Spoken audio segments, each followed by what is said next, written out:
m'appelle David, je suis enseignant à l'université, coach en mouvement, posturologue et hypnothérapeute. Le point commun de tout ça, c'est le corps, et plus exactement le corps en mouvement. J'ai la croyance féroce que la vie passe par le mouvement, qu'il n'y a rien à atteindre et que nos problématiques et autres symptômes ne sont que l'expression d'un barrage à la vie créé par nos peurs. Je m'intéresse particulièrement à la confiance en soi, j'ai des enfants et j'ai la conviction que c'est la condition nécessaire à une expérience de vie riche. Systemic Movement et cette newsletter audio participent à asseoir les personnes dans leur singularité afin qu'ils l'offrent au monde comme une richesse et non qu'ils la cachent sous la honte comme c'est souvent le cas, et notamment chez nos jeunes. Alors aujourd'hui, on va parler de confiance en soi et de désir. Alors bonne écoute. Je viens déposer là quelques réflexions issues de mon expérience humaine de ces dernières semaines, grâce à laquelle j'ai pu, comme vous, rencontrer d'autres humains qui sont entrés ou non en résonance avec ma fréquence. Nos cerveaux, par le phénomène dit de science, identifient durant nos journées des moments clés qui nous parlent de nous. Autrement dit, nous cherchons inconsciemment en permanence dans l'environnement ce qui confirme notre angle de vue ou ce qui est prêt à être délogé. Cette femme, par exemple, qui cherche à voir qu'aucun homme ne peut l'aimer puisqu'elle n'est pas intéressante, va vivre l'expérience de sa croyance par la rencontre d'un homme suivi de l'abandon soudain et inexpliqué. Elle s'empressera alors d'y voir la confirmation qu'elle n'en vaut pas la peine, et au lieu de s'asseoir dans le sentiment d'abandon encore trop douloureux, elle renforce sa croyance. Cette autre femme, qui ne supporte pas les gens, qui ne voit pas que tous ces gens qui ne voient pas que le monde s'effondre à cause notamment de leur comportement consumériste égoïste, cette femme vit l'expérience de son égoïsme refoulé qui défile sous ses yeux à longueur de journée, la rendant très en colère. Pour ma part, cette assistante de direction venant me faire une démonstration de sa psychorigidité pour ne pas perdre la face, vient me parler de moi. S'asseoir dans « je suis psychorigide » pour ne pas risquer d'avoir tort, me permet de rire de ça et de redevenir un humain. À ce moment-là seulement, l'expérience et le défilé des psychorigides dans ma vie va me quitter ou me faire rire. Tout cela permet de revenir à ce point crucial qui est la confiance. Il ne s'agit pas de construire des compétences comme des murailles, d'avoir des connaissances solides, d'être indéboulonnable, d'atteindre un niveau ultime comme on essaye de nous le vendre. Il n'y a aucun endroit où se planquer sur cette terre. Nous sommes vacillants, instables, moches et beaux à la fois. C'est cette dualité et le fait que rien n'est figé qui nous rend si vivants. Rien n'est définitif. Ton enfant peut mourir demain. Le pire et le meilleur se côtoient. Nous passons donc d'un état à un autre.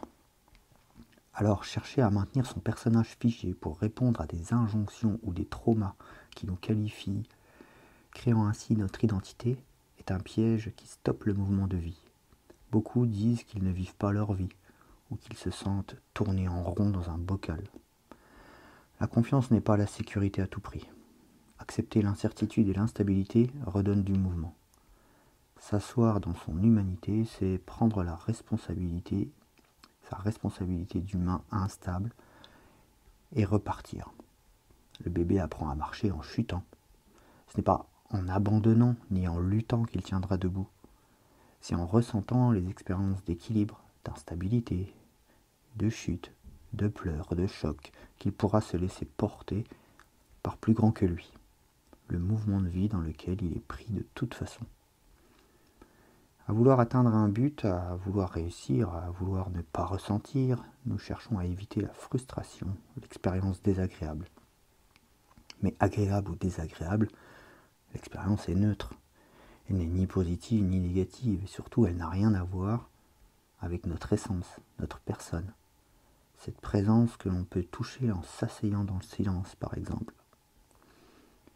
Nos pensées cassantes, notre hamster qui tourne, cherche la sécurité, sorte d'abri antidouleur. En cherchant à anticiper pour parer le pire, l'expérience de vie repose alors sur le contrôle et la tension. C'est un angle de vue biaisé pour confirmer nos traumas et autres injonctions familiales ou sociétales. Alors tout ça est bien beau, me direz-vous, mais que faire ? Je vous raconte une expérience personnelle pour asseoir l'idée. Reprenons cette femme venue me faire la leçon de toute sa hauteur d'assistante de direction d'une grande école d'ingénieurs pour une histoire d'emploi du temps. Je présente rapidement le décor pour la compréhension. Je vois une erreur d'emploi du temps pour un cours que je dois donner, une erreur due à un probable dysfonctionnement dans le marasme administratif entre l'université et l'école en question. J'en informe mon administration en amont de ce cours. L'affaire semble réglée, mais le jour de l'intervention, une secrétaire, donc cette femme inconnue, sort expressément de son bureau pour me faire une démonstration de force, m'accusant de manipuler les emplois du temps pour convenance personnelle. C'est à ce moment précis qu'il s'agit de lâcher l'ego et le personnage, et redevenir la personne que je suis. Concrètement, physiquement, le cœur s'affole, la tension monte, c'est inévitable. Pas de déni, il faut regarder ça. Mon corps a reconnu la psychorigidité, le refus d'écouter, l'injustice et l'humiliation. Une séquence bien connue de mon système.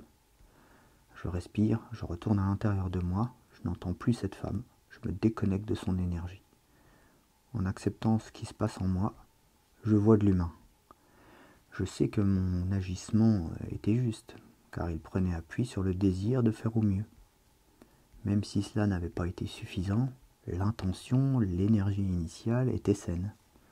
Je suis donc en instabilité, mais en appui solide sur mon humanité et mon essence. En regardant cette femme, je ne vois plus alors que souffrance et rigidité. Je suis triste pour elle. Pour ma part, je reprends du mouvement. Je peux à nouveau décider et agir serein. Elle repart dans son bureau.